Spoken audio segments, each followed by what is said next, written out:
Hi guys, welcome to my channel. நான் தான் உங்க ராஜேஷ். இன்னைக்கு வந்து பிக் பாஸ் டே 105வது நாள் கைஸ். அதாவது வந்து ஃபினாலே டே. இன்னைக்கு உள்ள எபிசோடு தான் ரிவ்யூ பண்ண போறேன். இன்னைக்கு வந்து நான் வந்து ரொம்ப சந்தோஷமா அந்த வீடியோ வந்து ரிவ்யூ பண்றேன் கைஸ். அதுக்கு காரணம் என்ன அப்படின்னு சொல்லிட்டு உங்களுக்கு வந்து நல்லாவே தெரிஞ்சிருக்கும். அது வந்து பிக் பாஸ், அதாவது ஸ்டார்டிங்ல வந்து கமல் வந்து 5 ஃபைனலிஸ்ட்ல வந்து 5 ஃபைனலிஸ்ட் இருக்காங்க. யாரு? அர்ச்சனா, மணி, மாயா, தினேஷ், விஜயவர்மா. இவங்க விஜயவர்மா முருங்காச்சு, அதாவது தரதுல பேர் அண்டா பேர நான் வருது விஷ்ணு. ஓகேங்களா, அந்த 5 பேர்த்திட்டையும் வந்து கொஸ்டின் கேட்டுப்பாங்க. என்ன கொஸ்டின் அப்படின்னா, இங்க எப்படி இருந்துச்சு அண்ட் வந்து வெளியில வந்தோடனே என்ன பண்ண போறீங்க அப்படிங்கிற மாதிரி சம்திங் ஏதோ ஒரு கொஸ்டின் கேட்டுட்டு இருந்தாங்க. அதுல வந்து ஒவ்வொருத்தங்களா ஒவ்வொன்றும் சொல்லிக்கிட்டு இருந்தாங்க. ஓகேங்களா, அதுல வந்து அர்ச்சனா சொல்லும் போது விசித்திரா தாய் கிழவியோட வன்மத்தை காட்டியிருப்பாங்க. ஏன், எதுக்கு, எப்படி சொல்ல அவங்களுக்கு? அதாவது கைஸ் என்ன சொல்ல, லாஸ்ட் நாள் ஃபைனல் லாஸ்ட் டே, இன்னும் இந்த நாள் மட்டும்தான் இருக்கு. சரிங்களா, அப்பவும் வன்மத்தை கக்க முடியுமா அப்படிங்கிறது வந்து, அதாவது இப்போ வந்து நம்ம வந்து அந்த வீட்டுக்குள்ள இருக்கன்னு வச்சுக்கோங்களேன். நம்ம கிட்ட சண்டை போட்டவன் இல்லை அப்படின்னா நம்மளோட எதிரியா இருக்கட்டும், நம்மளோட மைண்ட் செட்டும் அவனோட மைண்ட் செட்டும் வேற மாதிரி இருக்கு. நம்மளோட எண்ணங்களும் அவனோட எண்ணங்களும் வேற மாதிரி இருக்கு. அதனால நிறைய சண்டைகள் வந்திருக்கு. அப்படியே இருந்தாலும் அவன் வெளியில போகும்போது, எவிக்டாய் வெளியில போகும்போது நமக்குள்ள ஒரு வருத்தம் இருக்கும். ஓகேங்களா, கண்டிப்பா இருக்கும். இவ்வளவு நாள் நம்ம கூட இருந்தானே, என்னதான் இருந்தாலும் நம்மளுக்கு ஆப்போசிட்டா இருந்தாலும் இவ்வளவு நாள் இருந்தானே அப்படிங்கிற ஒரு வருத்தம் இருக்கும். பட் வந்து இந்த சீசன்ல மட்டும்தான் எவிக்டாய் போகும்போதும் சரி, ஃபினாலேக்கு வந்தாலும் சரி, ஃபினாலே டேக்கு வந்தாலும் சரி, வன்மத்தை கக்கக்கூடிய ஒரே சீசன் தான் அது இந்த சீசன் தான். இந்த சீசனை பீட் பண்ண எந்த சீசனுமே இருக்காதுன்னு நான் கண்டிப்பா நம்புறேன் கைஸ். அந்த அளவுக்கு வன்மம்.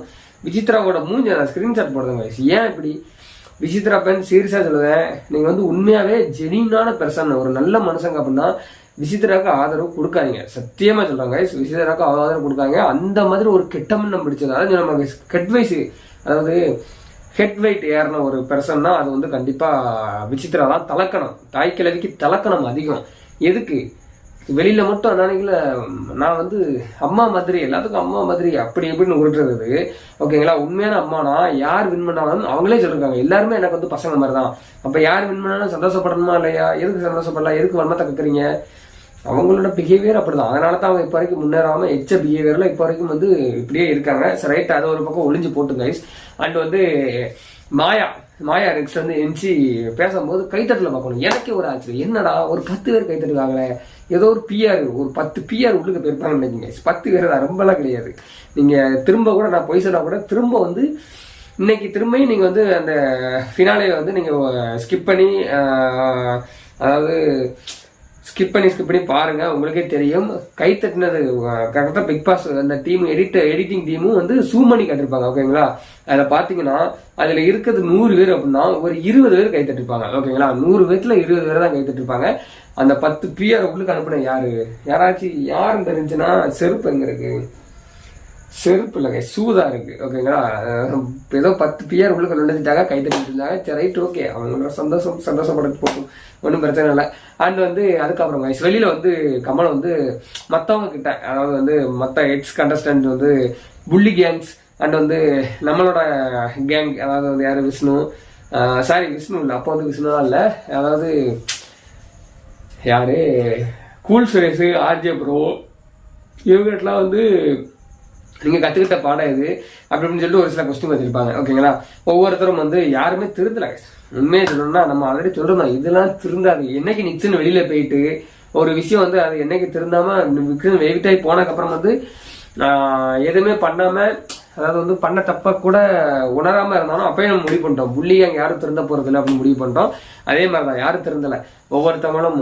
அதாவது வந்து கம்மலை பத்தி எனக்கு ஒரு விஷயம் கைஸ். என்ன அப்படின்னா, அவர் சொல்லுறாரு, சோசியல் மீடியானா வந்து ஒரு சாக்கடை. அவங்க வந்து சோசியல் மீடியா தான் வந்து வன்மத்தை கக்குவாங்க, உங்களை பத்தி திட்டுவாங்க. மற்றபடி அவங்க வந்து உங்களை நேரில் பார்த்ததுக்கு அப்புறம் சிரிச்சுக்கிடுவாங்க, அவங்களால பெருசா கண்டுக்கிடக்கூடாது அப்படின்னு சொல்லிருப்பாரு. அவருக்கு ஒரு பதில் கைஸ். என்ன அப்படின்னா, அதாவது கமல், நீங்க வீடியோ பார்க்க மாட்டீங்க, இருந்தாலும் சொல்றாங்க. அதாவது வந்து இந்த சோசியல் மீடியா இல்லை அப்படின்னா இந்த கமல் கிடையாது, ரஜினி கிடையாது, இந்த ஒரு மாயா கிடையாது, அர்ச்சனா கிடையாது, பிரதீப் கிடையாது, விஷ்ணு கிடையாது, யாருமே கிடையாது. சோசியல் மீடியா இல்லைன்னா நீங்க யாருன்னு யாருக்குமே தெரியாது. ஓகேங்களா? அதனால வந்து கொச்சப்படுத்தி வந்து பேசக்கூடாது. சரிங்களா? நீங்க வந்து ஒரு ஸ்டேஜ்ல ஒரு லெவல்ல இருக்கீங்க, ஒரு டாப்ல இருக்கீங்க அப்படின்னா அதுக்கு காரணம் வந்து அந்த ஒரு எப்படி சொல்ல ஒரு மெயின் தூண் யார் அப்படின்னா அது கண்டிப்பா சோசியல் மீடியா தான். சோசியல் மீடியா இருக்க போய் தான் நீங்க பண்ற நல்லதும் வெளியில தெரியுது, நீங்க பண்ற அட்டுழியம், நீங்க பண்ற கெட்டது எல்லாமே வெளியில தெரிய காரணம். மெயினா நீங்க இவ்வளவு தூரத்துக்கு உச்சாணி கும்பல இருக்க காரணம் அதுக்கு ஆணி வேற இருந்த அந்த சோசியல் மீடியா தான். ஓகேங்களா? எதுக்கு எனக்கு அவர் சொல்லும் போது எனக்கு வந்து அவ்வளவு ஆத்திரங்க. ஏன் அப்படின்னா நானும் இதே சோசியல் மீடியால தான் வந்து ஒரு ஒரு ஒரு நல்ல ஒரு இடத்துக்கு போகணும் அப்படின்னு ஆசைப்பட்டு அந்த எஃபெக்ட் நான் போட்டுக்கிட்டு இருக்கேன். ஓகேங்களா? அப்படி இருக்கும்போது வந்து சோசியல் மீடியால சாக்கடன் சொல்ற அவங்களாம் ஒரு மனுஷனா நல்ல மனுஷனா இருப்பான். நீங்களே யோசித்து பாருங்க. அதாவது கைஸ் என்ன பண்ணா சோசியல் மீடியாங்கிறது வந்து இப்ப நான் இருக்கேன் அப்படின்னு வச்சுக்கோங்களேன். நான் வந்து சும்மா வந்து சோசியல் மீடியா சும்மா நார்மலா சொல்றாங்க. சோசியல் மீடியாங்கிறது வந்து சும்மா வந்து கண்டவங்களை திட்டி போடுறது, திட்டி ட்ரோல் பண்றது, திட்டி மீம்ஸ் போடுறது அதெல்லாம் கிடையாது. மக்கள் மத்தியில எது வந்து பரபரப்பா பேசப்படுறது அதை வந்து வெளியில காட்டுறதுக்கு தான் வந்து சோசியல் மீடியா பயன்படுது. ஓகேங்களா? மற்றபடி வந்து சோசியல் மீடியால அந்த ஒரு மீம் கிரியேட்டரா இருக்கட்டும், இல்ல ஒரு ட்ரோல் பண்றவங்களா இருக்கட்டும், அவங்க வந்து அவங்களுக்கு ஒரு பர்சனை பிடிக்கல அப்படின்னா அவங்களெல்லாம் ட்ரோல் பண்ணி போட்டிருக்க மாட்டாங்க. ஓகேங்களா? மக்கள் மத்தியில எது இப்போ வந்து பிரதீப் ப்ரோ வந்து வெளியில பத்துனாங்க. சரிங்களா? ஒரு ஃபேக்கான ஒரு குற்றச்சாட்டை வச்சு அதை வந்து சரியா விசாரிக்காம இந்த கமல் தற்கூரி என்ன பண்ணோம் அப்படின்னா வெளியில அடிச்சு பத்துனாங்க. ஓகேங்களா? அது மக்கள் மத்தியில வந்து அது தப்பு அப்படின்னு சொல்லி பேசப்பட்டுச்சு. அதுக்கப்புறம் தான் என்னாச்சு, இந்த சோசியல் மீடியால வந்து கமலுக்கு அகைன்ஸ்டா, அந்த பிக் பாஸ் டிவிக்கு அகைன்ஸ்டா, விஜய் டிவிக்கு அகைன்ஸ்டா வந்து நிறைய மீம்ஸ் நிறைய ட்ரோலு வச்சு கிழிச்சு விட்டாங்க. அதுக்கப்புறம் அதாவது ஆடல் பாடல் அண்ட் வந்து ஒரு சில சின்ன சின்ன டாஸ்க்கு, அதுக்கப்புறம் வந்து பிக் பாஸ் கண்டஸ்டன்ஸ் வந்து அவங்களுக்குள்ளே வந்து அவங்களோட இதை வந்து ஒரு புக் மாதிரி ஒரு டைரி மாதிரி அதில் எழுதணும். அதுக்கப்புறம் வந்து டிராஃபி முன்னாடி நீங்க என்ன சொல்ல போறீங்க, பக்கத்துல வந்துட்டீங்க அப்படின்னு சொல்லிட்டு ஒரு சில நிறைய டாஸ்க்லாம் வந்துச்சு கைஸ். அதெல்லாம் வந்து அப்படியே ஸ்கிப் பண்றோம். ஓகேங்களா? லாஸ்டா வந்து என்ன அப்படின்னா 5 ஃபைனலிஸ்ட் கைஸ். அதில் வந்து ஃபர்ஸ்ட் ஆளா வந்து ஒரு டாஸ்க் வச்சிருப்பாரு பிக் பாஸ். என்ன அப்படின்னா ஒரு வெடி மாதிரி வந்து வெடிக்கும், அதுல வந்து பேப்பரா பறக்கும், அதுல வந்து யார் வெளியில போறாங்க அப்படின்னு சொல்லிட்டு எழுதியிருக்கும் அப்படின்னு சொல்லிட்டு ஒரு டாஸ்க் வச்சிருப்பாங்க. அதுல வந்து மாயா இந்த ஒரு தடுதலை வந்து கரெக்டா எடுத்திருக்கும். விஷ்ணு விஜய் அப்படின்னு சொல்லிட்டு அப்பவும் கூட விஷ்ணு விஜய் பேரை கூட சொல்ல மாட்டா.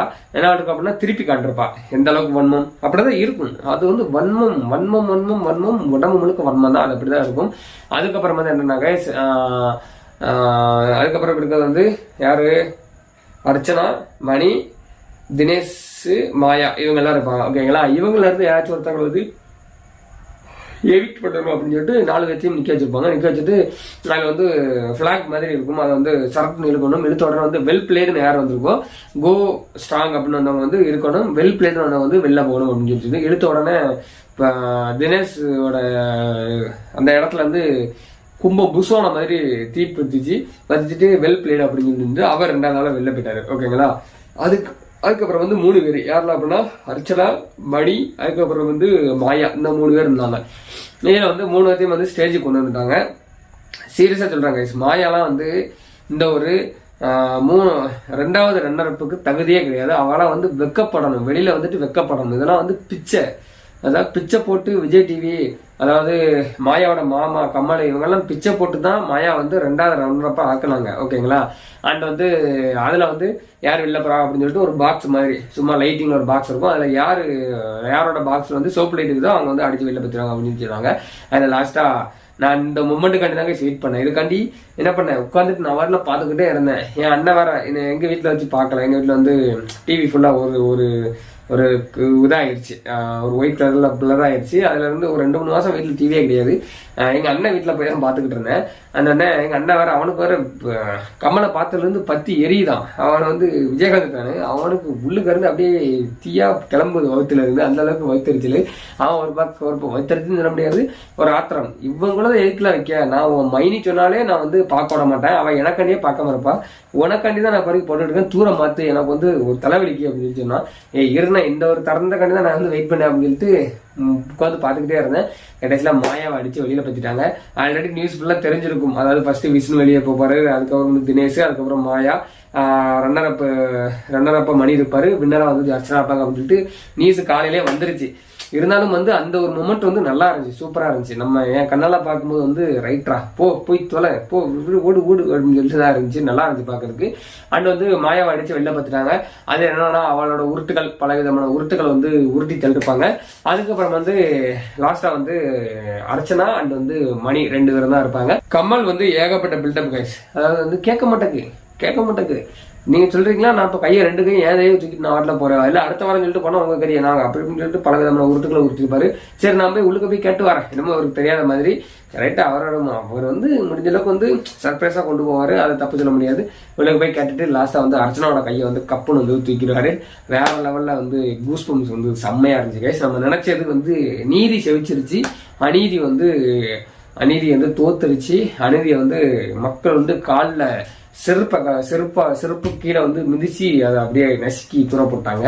அந்த ஒரு அநீதியை அர்ச்சனா கிடைக்க வெற்றி வந்து உண்மையில சொல்லுங்க. அதுல வந்து முக்கிய பங்கு, பாதி பங்கு யாருக்கு இருக்கு அப்படின்னா கண்டிப்பா அது வந்து பிரதீப்ரோட ஃபேன்ஸ் அவங்களுக்குலாம் இருக்கு, ஓகேங்களா? ஏன்னா அதுக்காண்டி வந்து அர்ச்சனாக்கு வந்து அந்த வெற்றி வந்து தகுதி இல்லை, பிரதீப்பால தான் கிடைச்சிச்சு அப்படின்னு நம்ம வந்து முதல்ல சொல்ல முடியாது. ஏன் அப்படின்னா அதாவது அவங்களோட எஃபோர்ட் இதுல இருக்கு, ஓகேங்களா?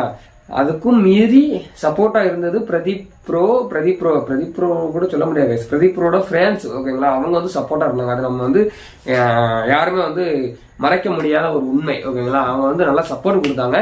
காரணம் என்ன அப்படின்னா அர்ச்சனா இருந்த விதங்கள் அப்படி, அதனால வந்து அர்ச்சனாக்கும் அது சப்போர்ட் உண்டு, ஓகேங்களா? அர்ச்சனாக்கும் அதுல வந்து பங்கு உண்டு.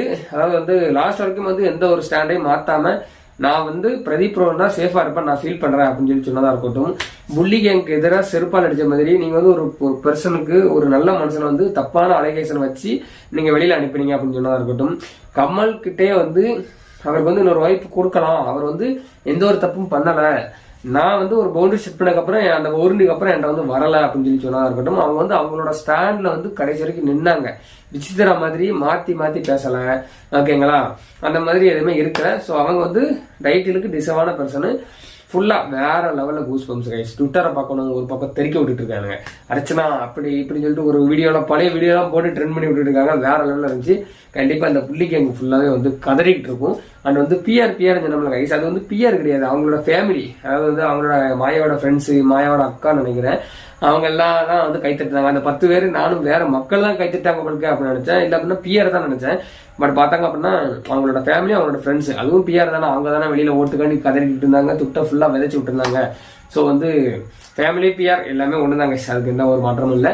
அண்ட் வந்து ஃபைனலி கைஸ் ஏதோ நம்ம நினைச்சபடி விஜய் டிவி, நம்ம நேரத்தை சொல்றோம், விஜய் டிவி வந்து கண்டிப்பா பிக் பாஸா இருக்கட்டும், விஜய் டிவியா இருக்கட்டும், கமலா இருக்கட்டும், மக்களோட ஓட்டுக்கு வந்து கண்டிப்பா மதிப்பு கொடுப்பாங்க. மதிப்பு கொடுக்கல அப்படின்னா மக்கள் அவங்கள மதிக்க மாட்டாங்க, செருப்பால் அடிப்பாங்க அப்படின்னு சொல்லிட்டு அவங்க வந்து கண்டிப்பா மக்களோட ஓட்டுக்கு மதிப்பு கொடுப்பாங்க. அதுபடிதான் நடக்கும் அப்படின்னு சொல்லிருந்தேன். எனக்கு வந்து நியூஸ் படி வந்து 3 கோடி பேர் வந்து அர்ச்சனாக்கு வந்து ஓட்டு போட்டாங்க அப்படின்னு சொல்லி சொன்னாங்க. எத்தனை பேர் கோடி ஓட்டு போட்டாலும் சரி, அவங்களோட ஓட்டுக்கு ஈடா வந்து யாருமே வரல, ஓகேங்களா? அது மணியா இருக்கட்டும், மாயாலாம், அதெல்லாம் உங்களுக்கே தெரியும் மாயாவோட கதை எப்படி அப்படின்னு சொல்லிட்டு. அதெல்லாம் வந்து 2வது வீக்கே வெளில போகக்கூடியது. வாரம் வந்து எப்படியோ சேவ் பண்ணி கொண்டு போனது இந்த கமலஹாசன் அண்ட் வந்து விஜய் டிவி, பிக் பாஸ் அவங்களாம் சேர்ந்து தான் கொண்டு போனாங்க. அது வந்து எல்லாரும் அறிந்த ஒரு விஷயமே, அதை நான் எக்ஸ்பிளைன் பண்ண விரும்பல. மணிக்கு இவ்வளவு ஓட்டு எதுக்காண்டி வந்துச்சு அப்படின்னு கேட்டீங்க. உங்களுக்கு ஒரு டவுட் இருந்துச்சுன்னா அதை நான் கிளியர் பண்றேன். அதாவது மணி வந்து ஒரு நல்ல மனுஷன், ஓகேங்களா?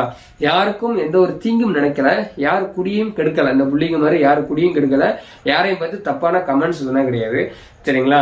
அவருக்கு ஒரு பிரச்சனை வரும்போது அவர் வந்து வாய்ஸ் அவுட் பண்றாரு. மற்றவங்கள பிரச்சனை வந்து சும்மா போய் மூக்க நினைக்கணும் அப்படின்னு சொல்லிட்டு எந்த ஒரு பிரச்சனையும் மூக்க நினைக்கல.